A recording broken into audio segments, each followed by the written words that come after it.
Yo, only haters, we back. I am here with my guy, P, per usual. Y'all already know the vibes, man. Y'all see the Twitter handles below. Go hit us with a follow. Go show P some love, man. He be dropping them cat crave articles on the weekly. And might I add, you might want to be tapped into our socials, the multiplicity socials, because we are collaborating with our boys over at the Hoodie and the Headband and dropping an absolute banger on y'all's head top. So be ready because it's going to be fire. We're going to have it in both written and podcast format. So it's going to be straight heat. We got a lot to get to. We had a 2 a.m., 1 a.m., whatever time zone you're in. For me, it was like 1 or 2 a.m. Woj bomb. We got a full week of NBA hoops under our belt. And we got an absolute shitstorm of an NFL weekend. P, how you living? I'm living good, man. There was a lot going on this weekend. You know, the Panthers got their first win. The Lakers played in nothing but stressful games. Well, we came out victorious a lot of times. So I'm good, man. I'm good. Everything's smooth. Everything's smooth. How you living? I'm all right, man. I mean, what can I say? The Patriots, I'm rooting for losses, bro. We ain't going nowhere. So, like, might as well tank. And we found after beating the Bills last week, I was like, oh shit, here we go. About to win 7 games again. Now the rest of our schedule, some winnable games, but hopefully we keep losing. Shouldn't be too hard with Mac Jones at quarterback, to be honest. The Celtics look absolutely sensational. And yeah, I mean, the Tar Heels fucking suck. And we'll talk about that at the end. They got me chopped like my boy Ock. Don't forget, P. You better have some bars ready later too. But all right, man. We'll go ahead and start. We're doing one weekly spotlight each because there is so much to get to and only so much time in an episode. So I'll go ahead and get mine out of the way. Bryce, if you're listening to this, I know you're going to rock with it heavily, but I got to give a shout out, man, to that guy, Cam Thomas. Listen, I will be honest. We did a good stats, bad team draft. How long ago, P? Like maybe a couple months ago? Probably about 2-3. And one of us took, I swear, it might have been me. It could have been P, but Cam Thomas was a high selection. I'm not going to lie. Knew Cam Thomas could score. Like we've been knowing that. But like if you know, was he going to be able to do it in meaningful basketball games? We saw him do it in college at LSU. We saw him do it every time the Nets were plagued with injuries or illnesses. He would drop buckets. Didn't know what it would come to. He got snubbed out of the rotation last year. Comes in this year in the rotation. And I ain't going to lie, man. He's averaging 33 a game on 61% from the field. So obviously there is some negative regression coming. But I'm not going to lie. Every single night I sit here and I'm like, bro, when like the Cam Thomas shit going to end, right? Like when is bro going to play a normal game? And he just simply doesn't. So the man's a bucket. I just got to give him his props. Like if he gets put out of the rotation again, they need to fire everyone in Brooklyn immediately because this dude is an absolute flamethrower. I like that. I like Cam Thomas. I ain't gonna hold you. Like I like him, bro. Like, and I think this is the norm for him. I think like a 20 points per game type of guy. I mean, I know he's averaging 30, but this is the type of games that he can have on a nightly basis. Why? His angles, bro. Like we look at Kyrie, we look at Luka, we look at SGA. All of these players have a great change of pace and in control. Cam Thomas, a great change of pace. He can slow the game down, speed the game up, super aggressive. He can get to the free throw line, and he knocks down his open shots. I don't know why he's not a constant starter. I'm pretty sure he should be. I don't really know why he isn't. I don't know. It ain't like, forget it, bro. I don't know why Dinwiddie gets the nod over him. In my personal opinion, that's just me, but I really don't know. So hopefully they do that. Like JK said, fire everybody in the Nets org if he doesn't start starting here soon. Shout out Cam Thomas. Great weekly See, spot. yeah, and it doesn't make sense because if you look at it, like Spencer Dinwiddie is a fine point guard, Right. but I would rather, like, look, you have Ben Simmons to facilitate. So why not start Cam Thomas, Simmons, Bridges, when the team's healthy, I'm saying. Why not start Cam Thomas, Simmons, Bridges, Cam Johnson, Claxton, and then off the bench, let Dinwiddie run the bench unit, and you're surrounding him with Finney Smith, who can shoot, Lonnie Walker, who can shoot, Royce O'Neal, who can shoot. I would much rather see that because Cam Thomas isn't going to facilitate a bench unit.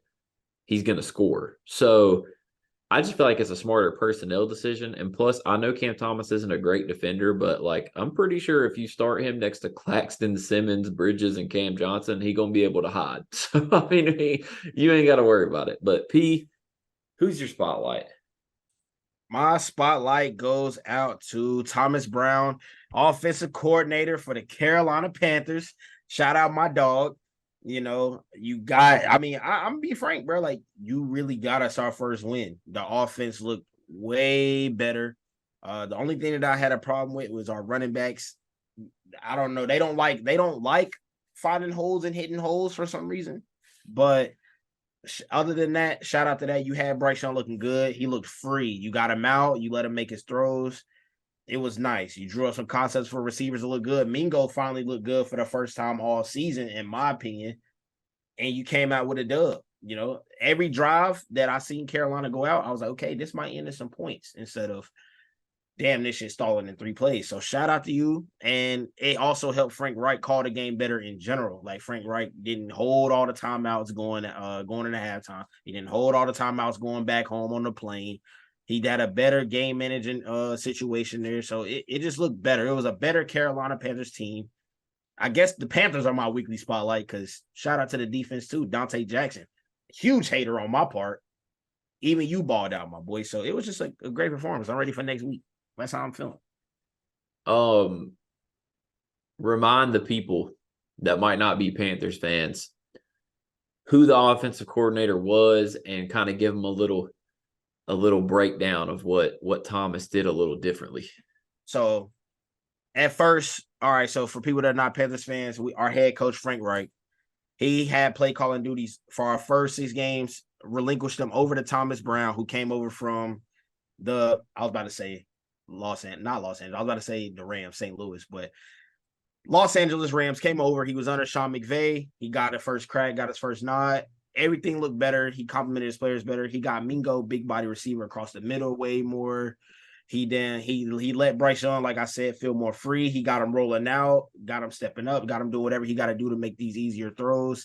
Thielen, of course, is turning back the clock. He drew up some short. He threw up some short stuff. He got Thielen involved with some screens. He got him going on some short outs just to get his hands going early, bro. You know he old, so he didn't just go send him out deep. You know, so he just used everything at his disposal what we got, and it was just a way better performance opposed to weeks 1 through 6 where everything was short, condensed. There was no air under the ball. We couldn't get everything going deep downfield, and we saw some shots, bro, that we didn't see Bryce Young take. So it just looked better. It made Bryce look better, made the team look better, and they got a win.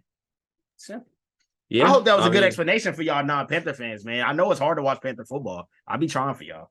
I think it was. I mean, look, first off, if you drafted Adam Thielen in fantasy, congratulations, because you probably got him in like the 6th or 7th round. Yeah, I played myself. Sure. Actually, you might have got him even later than that. But, I mean, my only thing is that I just, like, I wish you would have realized Miles Sanders was an offensive line merchant and saved that little bit of bread. You would have been just as good running Chuba, which you're basically doing anyways because they're splitting snaps. You could have kept Blackshear for cheap as your backup, and you could have used that money elsewhere. But, I mean, you know, hindsight's 2020, like I've said. At the end of the day, the division sucks. Only 4 wins, man, at the top. So if you can get some divisional wins, like it's really still wide open. On top of that, like your defense has always been good, but if you know football, you know that it's impossible for a defense to be good if the offense is never on the field. That's just a simple fact. But yeah, I mean, before the season started, I was telling you, like, I love Jonathan Mingo. Loved him at Ole Miss. I was like, don't sleep on him. He was not being utilized properly. And this week, finally, he was. He's not, I'm not saying he's DK Metcalf, but he's that style of receiver. Big, physical, fast. And he actually got utilized properly. So Right. it was great to see. Let him run, bro. Let him work him over the middle. Let him miss some tackles and let him go. And that's exactly what he did. And the Miles Sanders thing, I understand. And if it was a perfect world, you probably re-sign Deontay Foreman, and then you just roll with him and Chuba, and then you spend money on another receiver or another corner or anything like that. But Panther fans, a lot of Panther fans want Scott going right now, especially after the deadline, no moves are made. And I partially agree, but always hindsight 2020. It is what it is. Time to move on. Yeah, I mean, it's promising, though. It's just good to see Bryce get one under his belt, which perfect spotlight to transition, though, because it's time for our weekly NFL overreactions from last week. Now, if you watch the NFL, last week was shit. Let's just call it what it is. It just was not a good week. It was not a lot of good. There wasn't a lot of good football. It was meh. It was just one of those weeks. I'm not going to go into detail, but I just am going to religiously hate on Brock Purdy every single week until y'all start hearing us, because I mean, this is going on 3 straight weeks of this dude playing from behind and being so ass. Like, he is, if they do not have a lead, he is literally trash. When he has to make throws, he is literally trash. The dude's thrown 4 picks in crucial situations in the last 2 weeks. He's bad. And I mean, like, you can only hide a bad quarterback in a good scheme with good weapons for so long until it eventually comes out. For him, it just so happened that sample size was about 11 or 12 games, and then it came out. And I'm going to tell you right now, they might still, figure some shit out and string together 11, 12 regular season wins. In the playoffs, they will not get past the second round. They can't. The dude cannot make plays. It's embarrassing. But yeah, I know we talk about it every week, so I don't want to elaborate too much. So it's BP, yeah. Right? Big Brock Purdy, correct? Yep. Okay. I mean, I will say this about Brock Purdy. This was the first time that he actually threw the ball well, but the picks did catch up to him. The decision making, bro. The screen, the one he threw on like the 7-yard line was nuts. It was bad, right? It was like terrible. It's like he didn't play bad. The picks were just OD glaring. You know what I'm saying? Yes. So it's like, I definitely understand what you're saying. And Shanahan, I don't know, bro. I'm thinking, as JK used to say with a lot of players, way back when we were in high school, which is a little throwback, is the film is out now. I'm telling, bro, people be sleeping on the film, but I'm telling you, bro, very slept on aspect. Once the film is out there, people know how to aggravate you. If you ain't got the talent, and I'm telling you, bro, if they drawing up, if they're watching film that's drawing up plays to make a guy like Josh Allen mistake prone, I promise you they know how to draw up plays to make a guy like Brock Purdy mistake prone. The problem is just like, this is going to sound messed up. Like, he's an NFL quarterback. So like, I guess he's got talent in a way, but in comparison to his peers, he just doesn't have the talent to overcome things if the game is not an absolutely perfect environment. Like, that's just all there is to it. It was just freaking nuts, because we were, it's funny, y'all. So a little backstory, Chad. This ain't even gonna be long. Me and my girlfriend, we were watching the game, and I make her watch football. Sorry, ladies, it is what it is. You got to make her watch football sometimes. And there was a graphic that popped up of most winning quarterbacks in the first 12 games. Brock Purdy was 10-2, and Jimmy G was 10-2. And my girlfriend looked at the screen and was like, wasn't that their old quarterback? Why would they get rid of him? They both had the same record. And I'm like, well, they the same fucking player in my eyes. It just is what it is. You know, they both, they're system merchants, yak merchants, everything, you know, and I try to give Brock Purdy the benefit of the doubt a little bit. And I was like, okay, well, he is in this situation. He is taking advantage of it. But now, man, pieces are falling and it's time for you to pick them up and you're not doing it. So what can I say? If he had bounced back this week, I would have taken back a few comments. The problem is, bro, their schedule's a gauntlet. So like you're losing all these games and it's like, dude, it ain't gonna get easier. I mean, it's not. But all right, I got a bunch. Overreactions? Yeah, I got a lot. Okay. I mean, I ain't got that many. So my first one was the same game, and it ain't even gonna take me long. It's just a simple mic drop. Joe Burrow, Joe Burr, that motherfucker back.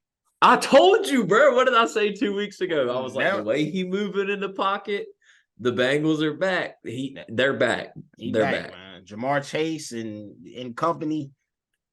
Oh yeah, it's rolling. It's rolling. It ain't even got Tyler Boyd looking crazy right now. Bro, I could see it. Them first 3 games, he was literally in quicksand. He couldn't move in the pocket. Like he was stuck. And then the Arizona game opened it up. Bro, I'm not gonna lie. I think they really about to rip out like 6-7 straight. If they beat the Bills this week, we're gonna be talking. I think they play the Bills this week. They're gonna be 5-3. You can always check. So that was one of mine too. Thankfully, it was literally just the Bengals are back. Put some respect.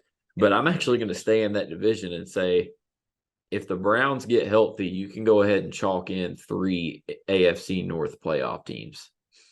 Because these dudes, they might be the most injured team in the NFL right now, and they are somehow in all these games. Like, respect to the Panthers legend. PJ Walker is not a very good quarterback.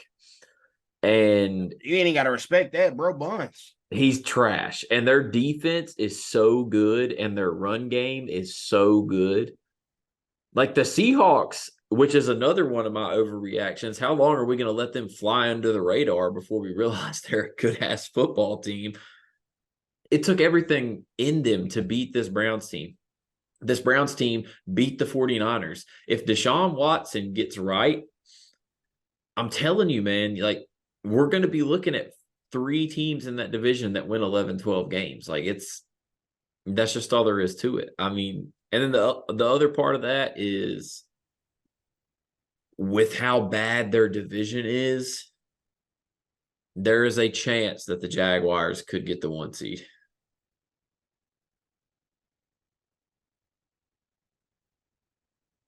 They're 6-2.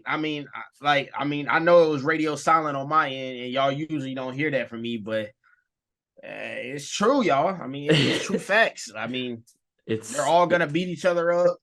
Kansas City taking unnecessary L's. The Bills take unnecessary L's. I mean, they play pretty tough teams, and then the Dolphins, when Lord knows when they play comp, they just lose. So the Jags could sneak it. I mean, because I'm looking at it. So they got the 49ers week 10 at home. That's a tough game. Then they play the Titans, garbage. Then they play the Texans. They already lost to them once. They're not losing both to the Texans. Then they play the Bengals. That's another tough game. And then they play the Browns. If they can split that stretch, the remainder of their schedule from there is, I'm not going to lie, that is a gauntlet. That 3-week stretch, bro. They got Bengals, Browns, Ravens back to back to back. But I wasn't even a believer in the Jags until I watched them play the Bills. That was the game that, like, flipped it. Because Trevor Lawrence hadn't looked good, but I don't know, man. There's just something, it's weird. Like, I really just feel like they're going to win, like, 12, 13 games. And the way the AFC is looking,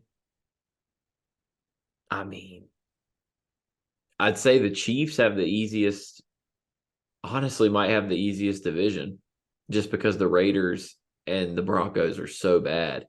Losing that game on Sunday was tough. That man Mahomes Yeah, couldn't they're channel his definitely MJ, the flu game. yeah, he I don't know. Yeah, I think they do have the worst division. Because Chargers are terribly coached, Raiders are terribly coached and then the Broncos are just straight butt.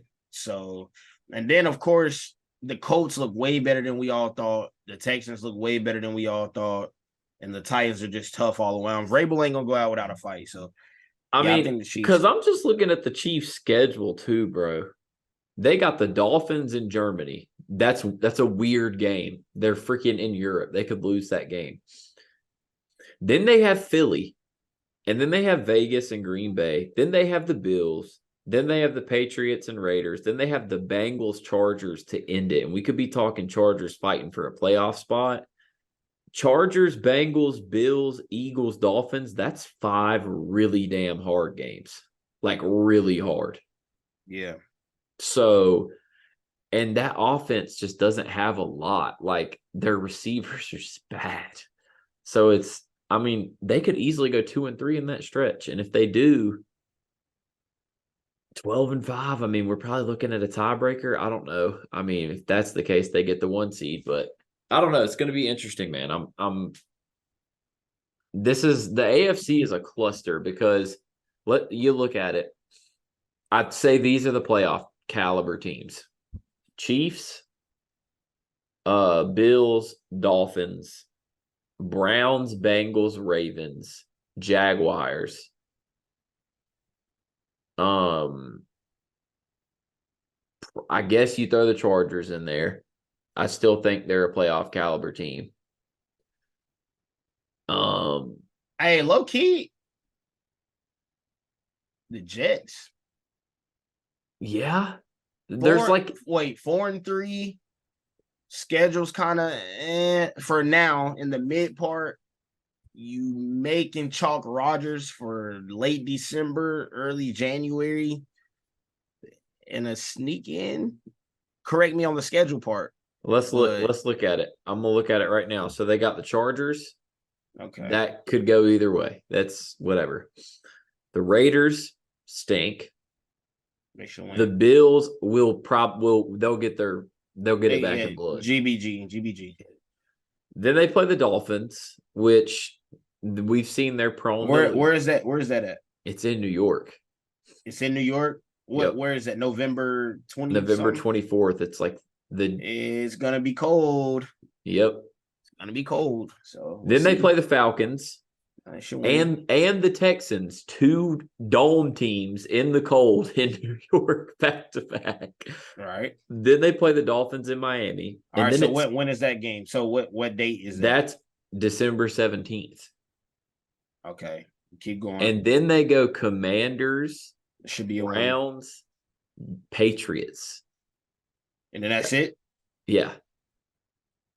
Rodgers might be back. This all I'm saying. Maybe Browns game. It depends on how he's looking. Patriots, they lost to him once. They could easily win that game. Browns, with how injury prone they are, who knows? Commanders, they can win that game. They'll lose in Miami. Texans, winnable. Falcons, winnable. Miami in New York in cold weather, winnable. They'll lose to the Bills. Raiders, winnable. They'll probably lose to the Chargers. There's a potential for like 10 or 11 wins here. If Zach Wilson can just, keep doing what he's been doing and not turn the ball over, I don't know. I kind of hope it happens, bro. I just want to see. It's interesting.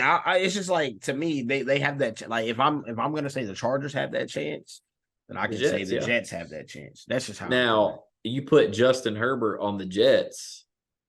They're Super Bowl contenders. I'm sorry. They're going crazy. They're Super Bowl contenders. Yeah. Also, I just want to give a quick shout out, man. Why is it always Kirk, bro? I know, bro. He was on pace to have one of the best quarterback seasons ever, and God was like, "Nah." In due time, homie. That's what he said. I just want him to sign with a good team because he's good. Yeah, I don't care what your personal biases say. He's a good quarterback, bro. Nobody's ever had a great reason about Kirk not being a good quarterback except for primetime games. Yeah, that's it, bro. That's annoying. But I will say, them getting Joshua Dobbs. See, now they're in a shitty spot though, because you can win some games with Dobbs, but you've actually been winning. So now it's like you've put yourself back in the playoff race.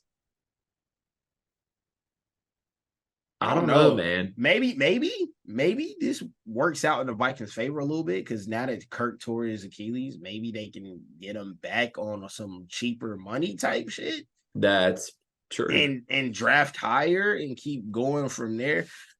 It's weird, man. I really don't know what's gonna happen, but it is always my dog Kirk, man. And then another shout out to something that I couldn't have predicted if I had a crystal ball. Is it Will Levis time? Yeah, I don't. Mayo boy, my boy Mayo boy, bro. We look. 1 game sample size. He did more than I've seen Tannehill do all year. And I know D-Hop loving it. D-Hop gonna be talking. D-Hop gonna be talking. He gonna be talking to the front office like if y'all start Tannehill again, trade me. Hey, that game, they put me on notice. There were some throws in that game where I was like, this dude has a rocket of an arm. Well, the simple statistic that I would look at in this case is the fact that I'm pretty sure the average throw distance of his touchdowns was almost 30 yards. Bro wasn't dropping off screen passes. He was dotting D-Hop. He had an arm. He had an arm. Which, I mean, he was good in college, but I didn't see it. And all I'm going to say is 19 of 29, 238, 4 tugs, no picks. And he had 7 carries for 11 yards. So they were able to feed Derek. Derek had 101. D-Hop having 4 catches for 3 tugs and 128 is nuts. Turning back the clock, man. And then, I don't know, man. I just don't see how even if he's healthy, you can't start Tannehill again until Levis looks bad. In my opinion, because what the fuck has Tannehill done? They should have shipped him. He's a game manager supreme, bro. They should have traded him, bro. They should have traded him because your season, I mean, let's keep it a stay. You're not going anywhere this season. I mean, maybe if Will steers this ship and y'all propel all the way there, it's cool, but your season's looking bleak. You're not going to get nothing for Tannehill later. You might as well get it sooner. Their roster construction, why in the hell would you keep 2 quarterbacks, one who's a rookie and one who you just drafted 2 or 3 years ago, and Tannehill? I don't know the point. Why would you trade Byard away and keep Tannehill at the deadline? Yeah, I mean, how are you gonna make tanking moves and then keep? It's like what the Panthers have been doing for years, bro. Like making backwards trades or like giving all your pieces away, but retaining the same pieces that's been asked for you for the past. It's weird. Yeah, it's a very interesting strategy, to say the least. But I don't see how you could possibly play Tannehill again. So, all right, you got anything NFL related before we NFL related? Let's see. I mean, I was just gonna tell NFL fans, bro, stop being weird, bro. Stop being weird. The CJ Stroud and Bryce Young thing, on Twitter, I get it. I've seen Panthers fans go at CJ Stroud, you know what I'm saying? And I've seen, you know what I'm saying, people go at Bryce Young. Bro, why can't 2 young quarterbacks just be successful at the same time? I'm pretty sure I've said that before. But in real life, they're brothers. You know what I'm saying? They're really close friends. They're cool. So why is us as fans going at wishing on one player's downfall opposed to the other due to their draft rankings and etc. Like that shit just weird. Just don't be weird, bro. Like just enjoy the sport. That's how I feel. Just enjoy the damn sport. And this is only haters, but we don't ever do. No, we don't be doing shit like that. People just don't like. People don't like good matchups, bro. It's just crazy, bro. It's weird. But yeah, I mean, it was really not that great of a week. I can't believe we even came up with that many overreactions, but there was a great week elsewhere, and that is on the hardwood. Pause. NBA is back. We got a full week, and man, it's a beautiful thing, isn't it, P? It's nice, man. I mean, there's just something that hits different about a league where, the NFL, I love football, but like we're only getting 3 days of games. Man, the NBA, it's a Wednesday night, and I'm like, bet. Who's playing? I just love it, man. And man, we're spoiled right now. Like, even the bad teams are fun to watch because they have a bunch of talent. So we're spoiled right now as NBA fans. Like we are legitimately spoiled. Like we have even take a team like the Rockets, right? They're not winning, but they're still fun. So it's really great. There's a lot of good league pass teams. And P has come up with a game for us to play. Before we get into it, I do want to say one thing. I got to give a shout out, a little midway most love to Lil Wayne and his son. That video of them sitting courtside was elite. It was cool. It was dope. Shout out Lil Wayne, man, the GOAT. That man said, "Is that Caleb Williams over there?" And Lil Wayne goes, "Yeah, it is." And he went over and was like, "Yeah." I went and what did he say? He said I went and shouted at him or something like that. And like dapped. I'm just like, bro, could you imagine you're Caleb Williams, you're in college, but you're sitting courtside at Lakers games and having Lil Wayne come dap you up? Hey, that shit is hard though. You know what I'm saying? I just like how, the saying is true. Every rapper wants to be a hooper, and every hooper wants to be a rapper, and it's true. It's just cool to see Lil Wayne be a fan of the game, a fan of the sport like that. So bro, that's what they've always said. Like, bro, literally did the intro for Skip's new show. He's been on ESPN numerous times. Like, he's one of them dudes that actually, like, bro, I remember watching an interview where they said, they asked him a question and he was like, yeah, every studio I record in's got like 4 or 5 TVs playing 4 or 5 different games. So he's just one of those ones. And he's a Red Sox fan. So, I mean, how can I hate, man? You see the details. But, yeah, P, let the people know what we're about to play, man. You know what I'm saying? We playing NBA hot or NBA not. Our version of buy and sell. Kind of like how we do hate or appreciate. I guess it's kind of like hate or appreciate. So, we got some hots and who's nots. And JK, I'll let you start off. Who was your first hot and who was your first not? So, Pierre informed me of the rules. This could be a team. This could be a player. So the way I'm looking at this, to make sure we're on the same page here, similar to a hater, appreciator, buy or sell, where like I give you a take, and if you think it's hot, you agree with it. If you think it's not, you completely disagree with it. Are we on the same page there? We're on the same page. All right. So the first one, the Grizzlies in some real trouble. Yeah, that's that right there. That's hot. I'm telling you, bro. I said it last week on last week's episode. I said they're job made. I said all those stats about them winning games without Ja Morant is out the window. And I fully expect when Ja gets back, they'll be competent again. But as for right now, they are in trouble. They're finding a lack of scoring outside of Desmond Bane. Jaren Jackson Jr., for some odd reason, kind of looks like he's regressed to me. I don't know if it was FIBA. I don't know what it was. He's not strong on the glass right now. And, he's having this trouble. He always has having. He's always in foul trouble once again. So I really don't know. It's hot. It's bad. I'm with it. It's So bad. Jaren has been all right, but the issue is you're supposed to be the guy that when Jaw's out, you're supposed to be that second guy. And he's been the third best offensive player on the team. Desmond Bane and Marcus Smart are doing everything offensively, like literally everything. And I don't know, man.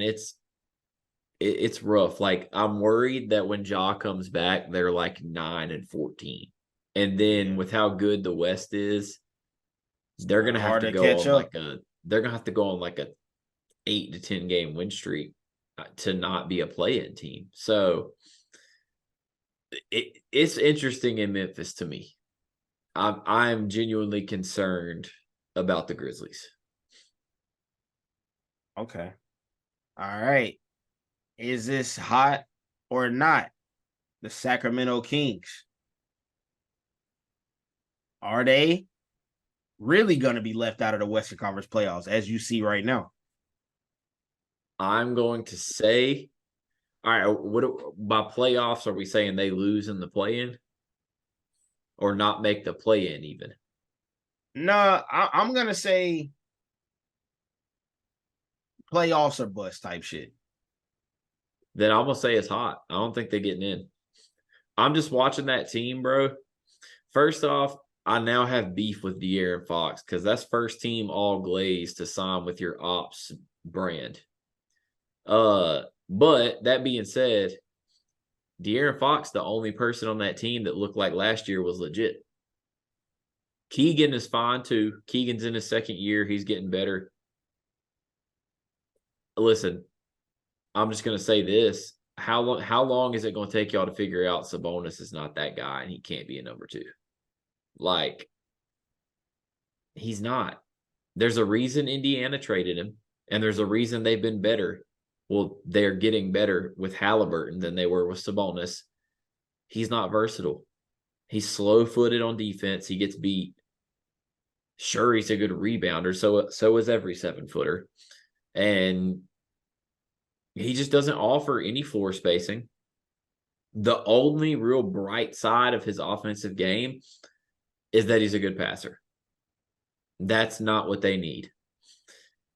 So I'm just saying it's a little, to me, it's a little worrisome. Now, if they could potentially get some, and they just signed him to an extension too, they could potentially get someone to, maybe take on Sabonis and they Right. get a big who's either elite defensively or can space the floor, we might be having a It'll be different different. conversation. Same thing I was trying to say last week. Like, they didn't do anything. Y'all literally didn't do anything to improve the roster. It's y'all just ran it back. Y'all ran it back with a team that y'all didn't even win with. Like, y'all won, but y'all didn't win. You know what I'm saying? Like, y'all got to the playoffs. If that was y'all's goal, was to get to the playoffs and light the beam every other night, then you did that. Congrats. You're probably still gonna do that, but you're not gonna get over that hump.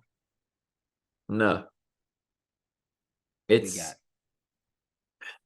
it's rough. I don't think they're making it. Man, which one do I want to ask next? I've got a whole list. This is a fun one. So I've got the Pistons in like my top 3 most fun teams to watch in the league. Jalen Duren will be the best center in the league at some point in his career. Hot or not? It's a tough one. He's pretty damn good, though. Like, bro is 19. That's what blows my mind about him. Not. I can see why. It's a deep Not. position. Jokic probably got 10 plus left.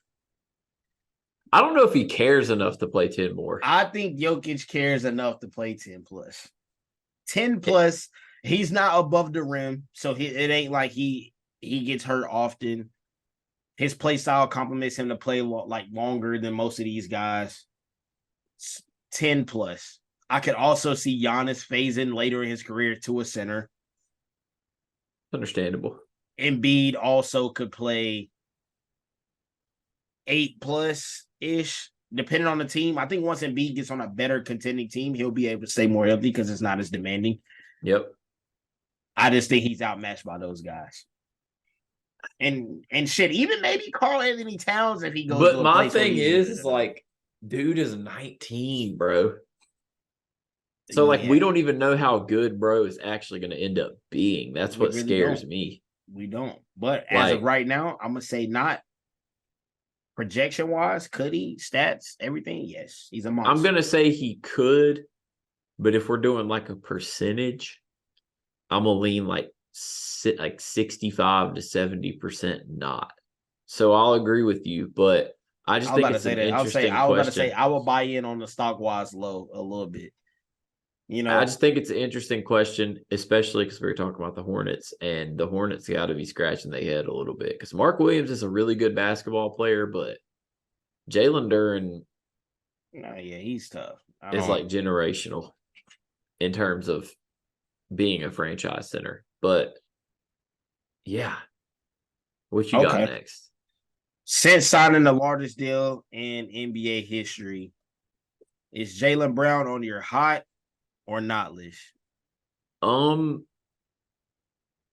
until last night, he was on the not list, but I mean, I don't want to make that judge. Actually, nah, he played good against the Heat too, so I don't want to make that judgment yet. Simply because like he went from being the sole number 2 to like being in a situation where there's 2 other guys who can both be number 2s.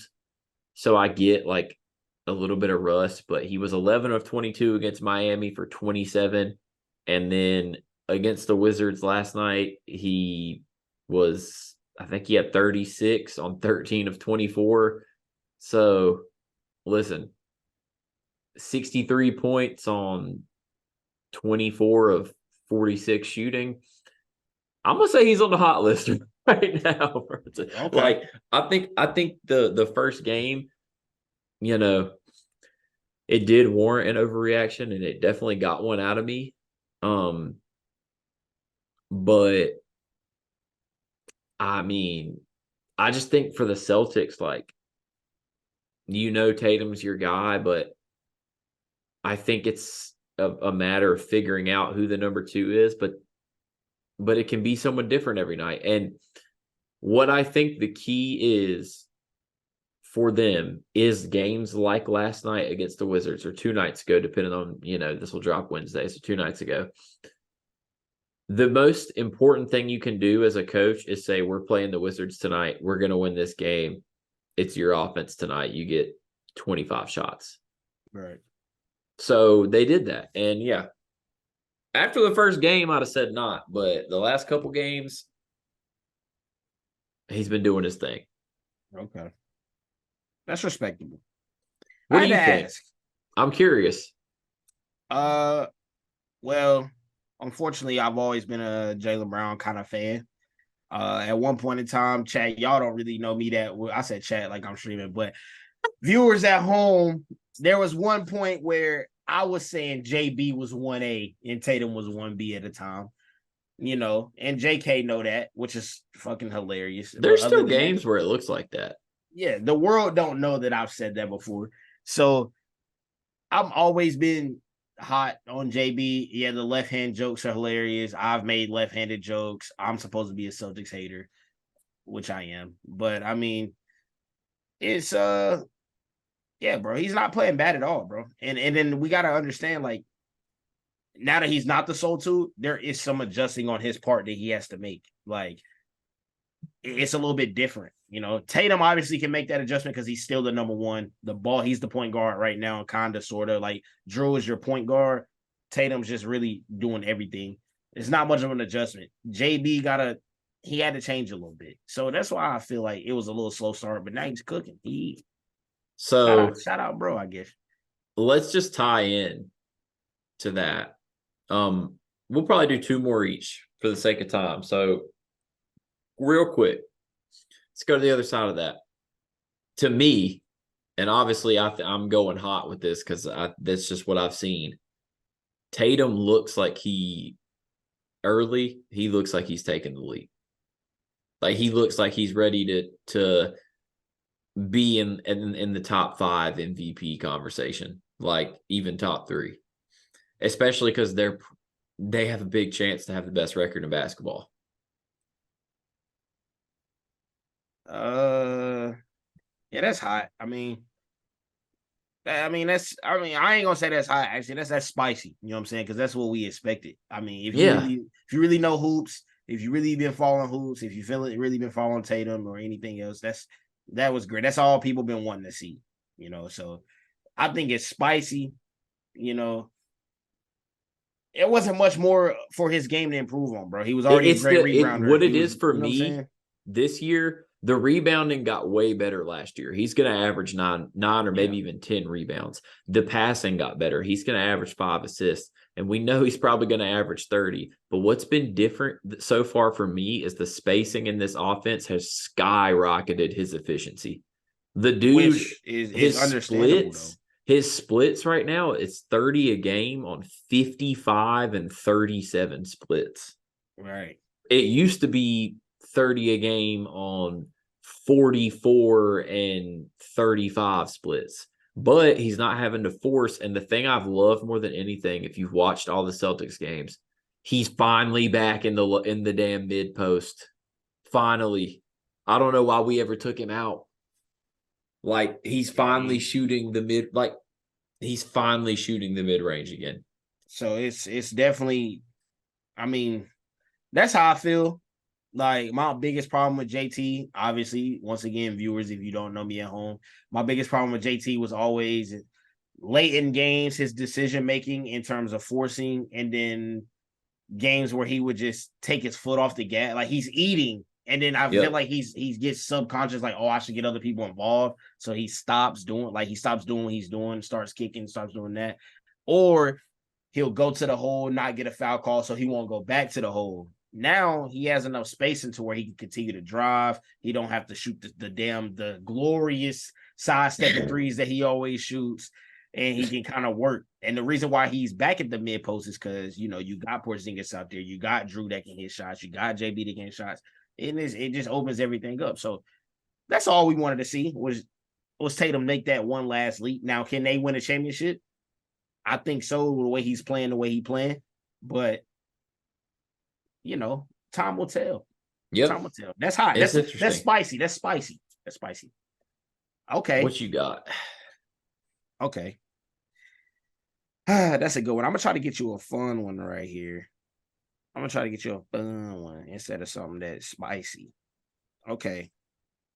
My fault. Let me go look at my teams here. Like we have a list. All right, this is a hot or not, man. And it's gonna be Warriors related here, actually. Oh God. We'll see how we go.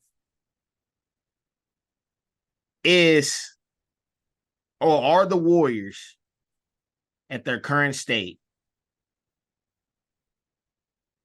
hotter than the Phoenix Suns? No,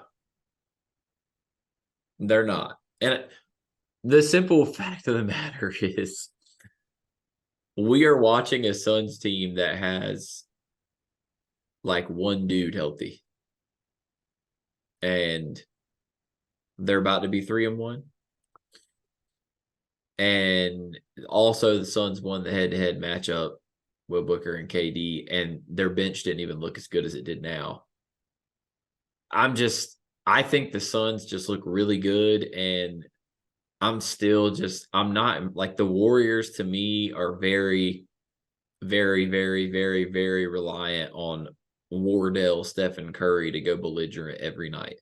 Like, I genuinely think the only way they can win a playoff series at their current state is if Curry is going to average 35 a game. Like, yeah, Chris Paul's helped them, and it does make them a little bit better. And, it's whatever. But for me personally, they just don't move me.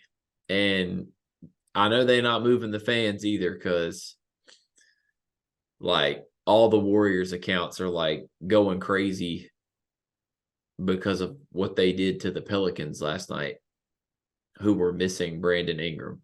So I'm glad you said this because that was a spicy. Now let's get into the real Joe. Are the Warriors hotter than their counterpart, which I see them kind of on the same tier right now, if healthy, the Dallas Mavericks? Oh, now what? What we on? see, that one's such a toss-up because it literally comes down to who's better between Luka and Steph. Like, I mean, Kyrie is also, like, clearly the third best player in that series. So I don't know, man, because I think people really underappreciated what the Mavericks brought in. Like, I know from experience he's an idiot, but, like, Grant Williams is going to give you good minutes. I mean, bruh's averaging like 15 on, like, hella efficient splits. They've added, if they actually can make the call and get Robert Williams to come there and run Derek Lively as the backup and get bum-ass the White Pal out the lineup, I mean, they're going to be – it just don't seem like Luka playing no games this year.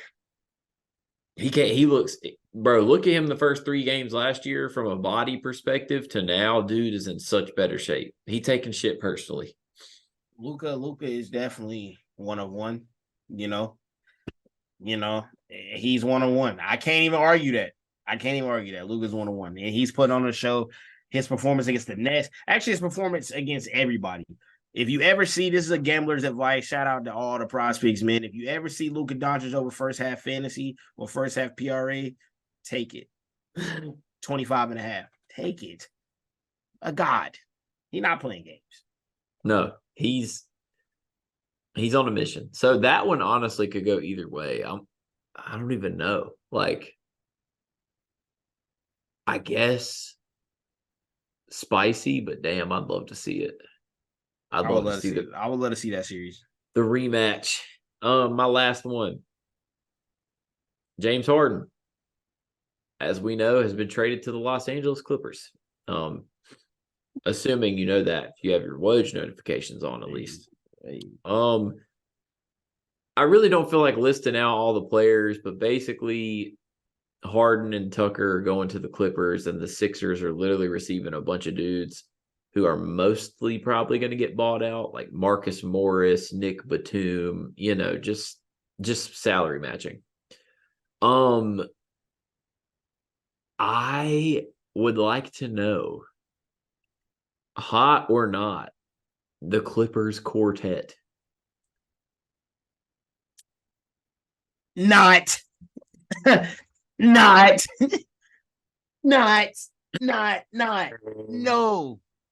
No, bro. They're gonna be the same as every year. I'm sorry. Like, to me, first of all, this is the hilarious part about media. This is the hilarious part about NBA fans. This is the hilarious part about everything, right? Okay. People, and let's act like we didn't forget, JK. People have called Harden washed so many times the past 2 years. How many times have you heard Harden's washed in the past 2 years? A lot, especially in the playoffs. How many times have you heard Russell Westbrook's garbage in the past 2 years? A lot. Okay. Now, these motherfuckers go click up with Kawhi and Paul George, who never plays basketball. And now motherfuckers are calling this super team.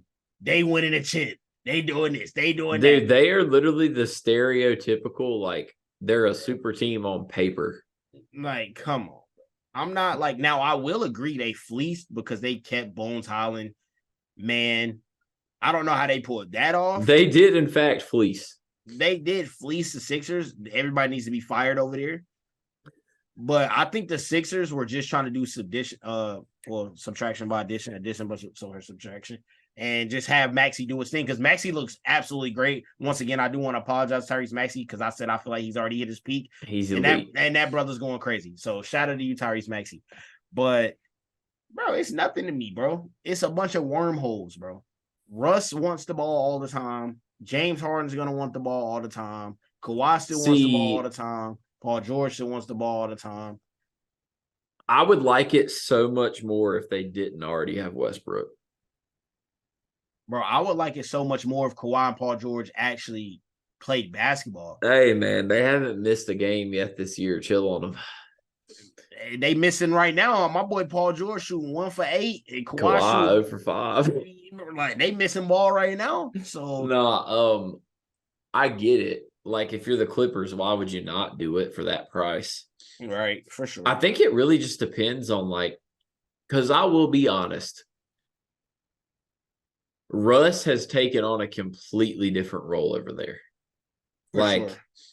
they work him a lot in the mid range. They use him a lot as a screen setter. They use him a lot as a post player, which is nuts for a guard. But what you got to figure out what it's going to be, because you can't do what the Sixers did. You can't just spam pick and roll with Harden. That shit don't work no more. That's Like, the problem that I'm having, because if anybody ever watches the Clippers play basketball, Russ takes on a different role, but Russ still sets the tempo for that offense for some odd reason. He sets the tempo. Harden plays very slow. Westbrook plays very fast. They've played together before, but it was two totally different versions of those players.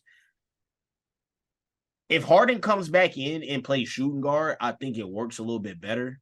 But if I they agree. expect Harden to come back and play the one, then I don't. The passive version of James Harden isn't going to work in this situation. But the score, the catch and shooter, the 3-point, you know what I'm saying, Hunter, like that could work for them. But the teams, it don't move me, bro. It ain't like they're moving me off the Nuggets. It ain't like the Nuggets should be feared, or it ain't like, I mean, the Lakers have been dropping L's to the Clippers for the past 3 years, so I can't talk too much shit on them. But if I'm LeBron and AD, I ain't too scared. What's the point? Like, I'm with that. I it's mean, just a little move. Like it's not it's groundbreaking to me.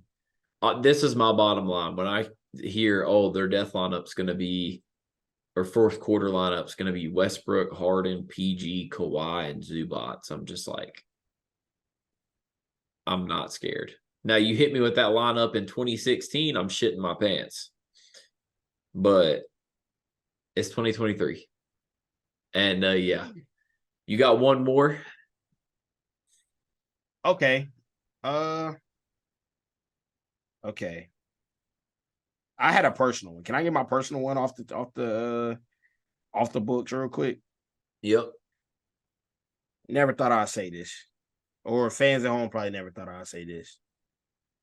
My absolute not right now is Austin fucking Reeves, dog. What are we doing on the You want to court, talk bro? about a cone? Bro, yeah, see, it's unfortunate for him though, because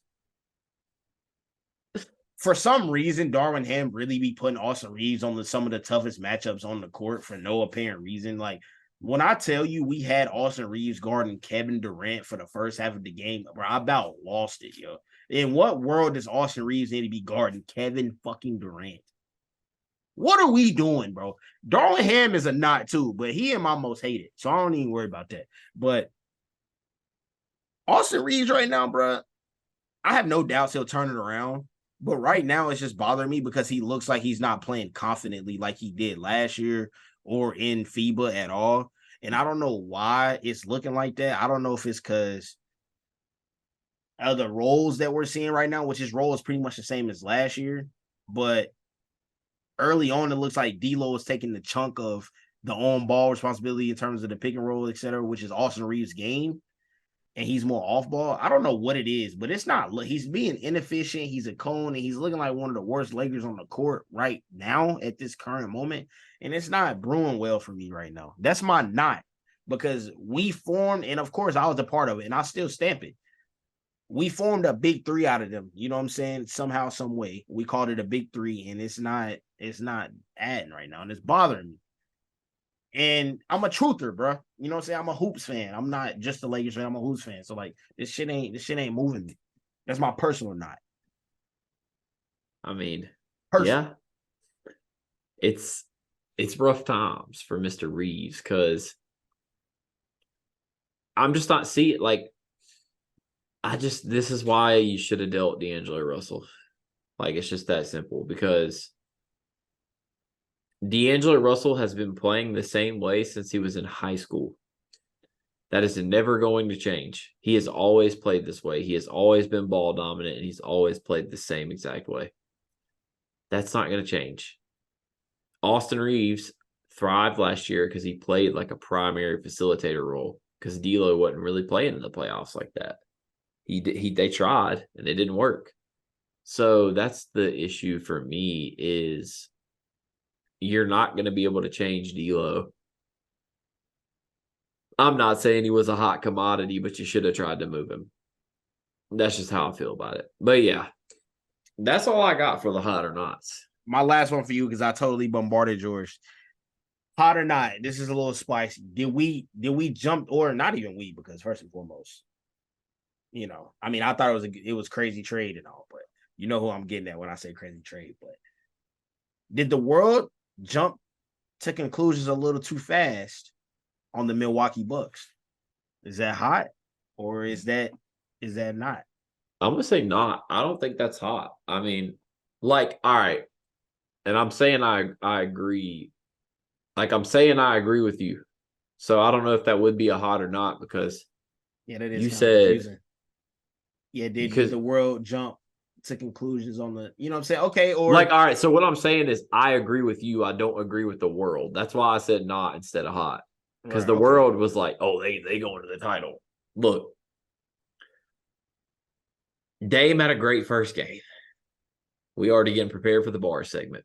But look, they got a lot of shit to figure out. They have no depth. Their depth is not good. They're playing like it's just not like Jay Crowder, respectfully, not the same guy anymore. Pat Connaughton's fine. Bobby Portis is one of the better bench players in the league.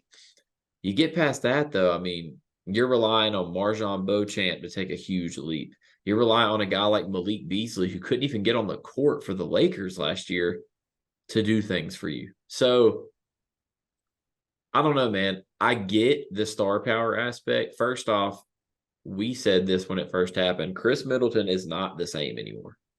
That's a fact. And then, yeah, they got a lot to figure out defensively. And they got a lot to figure out, like, on how to perfect that pick and roll. I do think they're going to figure it out. But I also think people did jump to conclusions because I'm just going to be the one to say this. Like, after 3 games, I'm taking the Celtics over the Bucks without hesitation. Like, straight up. As you should, like, as a Hoops fan, as you should. Not even as a Celtics fan. Like, as a Hoops fan. As a Hoops fan, you should. Like, anybody should. They're just better. Like, they just are. But, yeah, no, I don't think that's – I think the world did jump to conclusions. My thing about the Celtics and the Bucks is, God, I might sound stupid when I say this, and the world might get on my head when I say this, but Giannis and Tatum cancel each other out. It's just true. The fact of the matter is they cancel each other out. If anybody knows why I say this, turn back the clock 2 years ago during their playoff series, 7-game series. Tatum and Giannis literally traded, bro. They both had exceptional playoff runs. And I think JB can't like match Dame, but it's not that far off of matching Dame. And then Kristaps obviously blows Middleton out of the water for me. Drew might even blow Middleton out of the water. For me, you know what I'm saying? And it's just more to go off of. Obviously, we don't know what's going to happen in the playoffs. Healthiness can blow all of it up. But in the 3-game sample size, anybody should say the Celtics are better. I think the Celtics are the best team in basketball as of right now, currently. Them they or should the Nuggets, because the Nuggets are going crazy too. If you look at their roster, there's no reason they shouldn't be. So I mean, they're doing what they should be doing. But yeah, the biggest issue the Bucks are going to have is they traded the primary defender on Tatum to Tatum's team. Like, if you look at the splits when Middleton or Giannis guard Tatum, he cooks them. Giannis is too slow. Middleton's too small. So it's tough. It's going to be tough. And I'm just saying, Drew and Derek there to switch on Dame is hell. So I gotta it's give Giannis interesting. some credit too, because shout out Giannis for upping his perimeter defense this year, because Yeah. he definitely just guarded Jimmy Butler for a good chunk of last game, and he did a great job. And so shout out to him. I'm not saying he's gonna, lock up other excellent small or wings, because there is no such thing as a small forward anymore. Wings. Yeah. But shout out to Giannis for putting that work in. He still gets better every year, even being an MVP. So Also, just before we get into this, the Heat, they suck. The Heat are so bad. Jimmy cooked right now. That Heat culture gonna get y'all 38 wins, man. Y'all enjoy it. Heat culture. But yeah, I can't stand them, bro. God almighty, I love seeing it. All right. Let's get into it, man. Most hated. And then, of course, just like last week, we go in with a little bar session. I'll go first. Once again, UNC football, 3 straight losses to Georgia Tech. You're terrible. You're soft. You lose because your DNA is soft. You think everything's going to get handed to you. The coaching staff is horrific. You got Drake May and Omarion Hampton as the 2 highest graded players in PFF at their positions, and you lost. You just gave up over 600 yards to a Georgia Tech team that is not good, and that's the second most yards in their school's program history. I'm tired of watching it. It's every year. Mac Brown is, as my guy Riley Davis said, a generational waster of talent. He's terrible. They get torched by mid-ACC teams every year. It's horrific. I can't stand them. And then Pierre, I'm already knowing he's going to hate me for this, but like at the end of the day, he should have known that this was coming, because I'm a renowned hater of this man, but y'all gotta stop telling me Trae Young's good, bro. This dude is at people. You talk about box score watching, like you was saying before, right? They gonna be like, bro, but he's averaging 21 and 10, bro. I do not care about the assist and point averages. This dude is shooting 31% from the field, 24% from 3, and he's averaging 5 turnovers a game. Y'all gonna have to miss me with that Trae Young shit. He's never gonna be the best player on a championship team. So I just gotta hate on him. But that's all I got.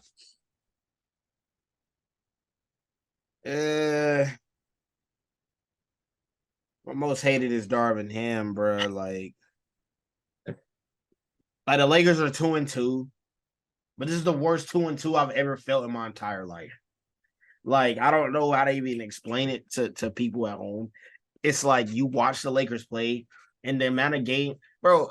What bothers me is we came into the year saying we're gonna be able to rest Braun a little bit more. We're a more complete team. Braun ain't got to do this. Braun ain't got to do that. And this man Braun is playing 39 minutes against the Kings in an overtime game, and then the next night playing 30 more minutes against the Magic, bro. Like, what are we? Bro, come on, bro.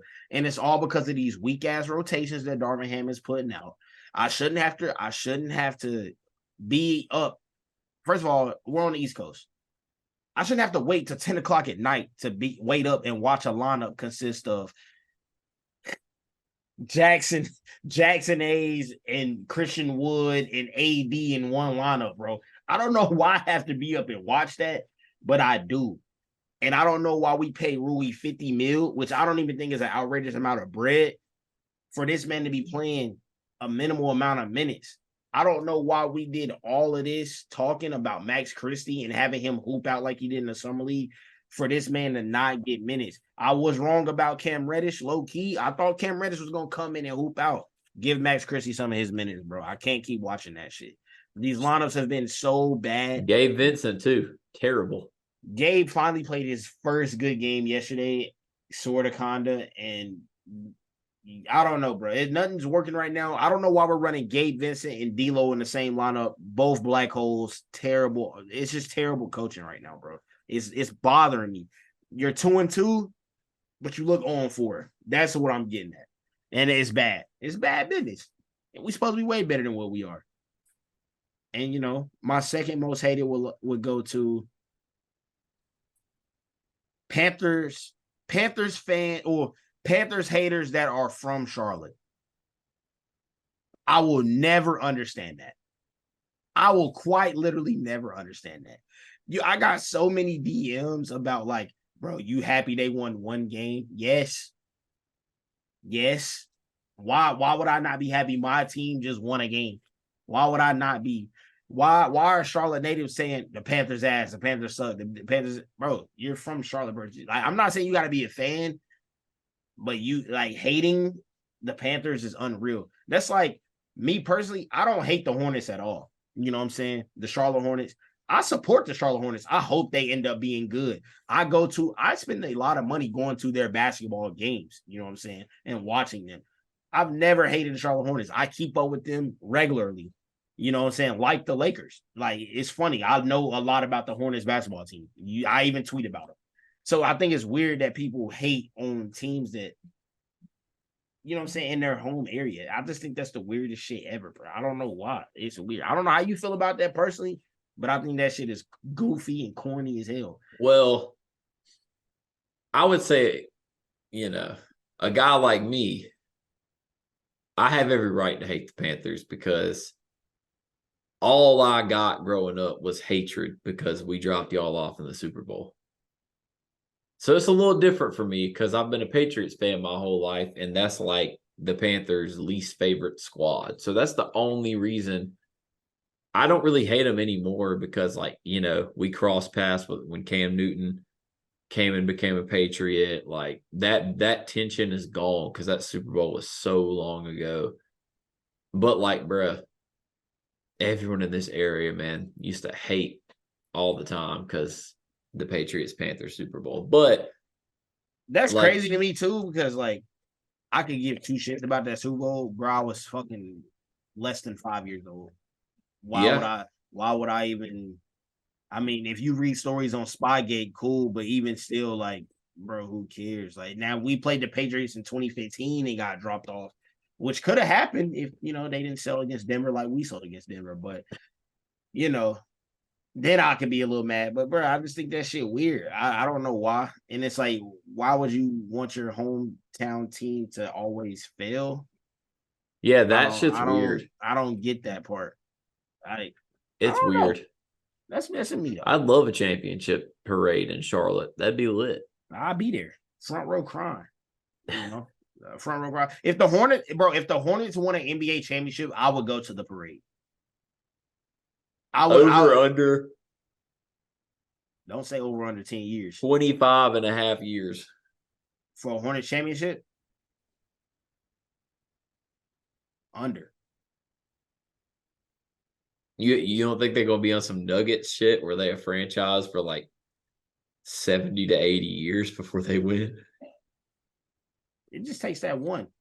It takes that Jokic. LaMelo, LaMelo, I ain't gonna say LaMelo could win him a chip, but LaMelo's a good starting piece. I can agree with that. On the way to winning a chip. Mark Williams is pretty solid. Now, Hornets fans will overrate that man. I will give you that. But I think he's pretty solid. And it's new owners in town, bro. Like, we got to see what these new owners do before we start chalking them up to be in poverty for the rest of their time. And, I mean, it is what it is. Michael Jordan's out. That's what I've been asking for. So we're going to see what they do now. They've had some decent teams. They're just... It's really tough because, I mean, they need to get past that. They got to do it one step at a time. They got to get past that point where it's like making the playoffs is like the great standard season. Yeah, the standard. You got to get past that. Granted, though, if Miles Bridges wasn't such a dumbass, they would be a playoff team in my eyes, in my opinion. They would. He's an idiot. Like, that's as simple as that. Now, like I said earlier before we was on the pod, now they playing Maladon and Nick Richards and all this shit, and that shit's trash. Bro, Yeah, Nick Richards is so bad. Bro, I'm telling you, JK, when I be seeing lineups, bro, this is what I was talking about with the Brandon Miller thing earlier. And I know we on time, but bro, when I see Brandon Miller on the court beside Gore Hayward, which is a veteran, you know what I'm saying? He's a veteran, so it's smooth. When I seen the lineup of Hayward, Maladon, Miller, JT Thorne, Nick Richards, I was sick as hell. That was the most Listen, garbage I NBA won't lineup I've lie. ever seen. I don't hate Maladon. Like, he's all right. But Nick Richards and JT Thor are horrific. Like, yeah, they'd be better off with, I got infinity money. Yeah. I got infinity money. Yeah. They should have just kept Cobb Bones. Like, I call him Cobb Bones because he be on that bozo shit. So they should have just kept Buddy. Even though he was off perks and shit. He was better than JT Thor. I promise you that. I don't know what they have moving, bro. I'm good on that. I got infinity money. Yeah. I don't know what he was talking about. He was talking about buying a bitch of Bentley. Like, bro, you ain't even play long enough to buy Bentleys. You ain't even. What are we on? What are we talking about? Bro didn't even have a big contract. That summer league money was hitting. That's all I know. Man got a 50K endorsement for Poster and Wimby. Like, yeah, shit. Fuck it, man. Hopefully Charlotte turns shit around. Spend it all on perks. And he did. He let the Vegas probably got him hooked on perks. Being out there playing ball. That's when he started cutting up. I don't know what his deal is, bro. The Charlotte Mecklenburg Hornets. Charlotte Mecklenburg Police Department Hornets. I'm telling you, bro. Cutthroat down here. What's up, man? We out. Listen, you know the vibes, man. If you ain't got nothing else to say, we can head out. You got anything to get off your chest? Nah, I ain't really got shit to get off my chest. But I'm going to run down that field like I'm Jahavid Best. Y'all don't even know about him. That's an OG running back. I get all this money and then I got all the hella racks. I don't even know if that made sense, but I'm still going to freestyle anyway. Hey, I'm going to get this money either way. I'm like Kai Jones. I might just dye my hair purple. That's about it. I ain't really got many bars today, man. All I know is D-Lo really trash as hell. He play like that again, I might throw his ass in jail. I ain't gonna rap about Tony Snell again. And then, you know what I'm saying? I'm muzzle brain. I'm just mad today, bro. I'm mad. I'm gonna be honest. I'm kind of pissed off because the Lakers ass right now. To me, the Panthers just got their first win. They 1-6. Motherfuckers DMing me and shit. So I ain't got many bars. I'm just mad. I feel that. Mad P. I mean, I respect, like, Kai Jones, infinity money. Shut up, bro. You only got a few checks.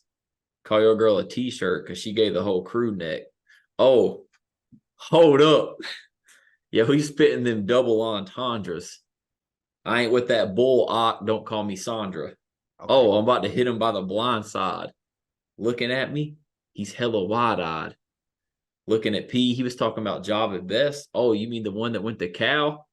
They call my gun onomatopoeia. That thing go pow, pow, pow. Okay. Yeah, I was talking about Jahavid Best. And when I got that gun, best believe I don't shoot below the neck. You know what I'm saying? I always go carry on that tech, but I ain't Ja Morant. But that boy really is the best. Fuck the Grizzlies. They really trash. They really ass. They really mad. You know what I'm saying? Fuck them double entendres. Fuck all that, man. I'm out, man. Let's go, man. Hey, I'm just justifying. Y'all know I ain't got no strap. Pierre just put on his cap. No 21 Savage. I ain't got no Glock on my lap. A fire song too. If you watching this video, see the subscribe button and tap. We'll see y'all next week.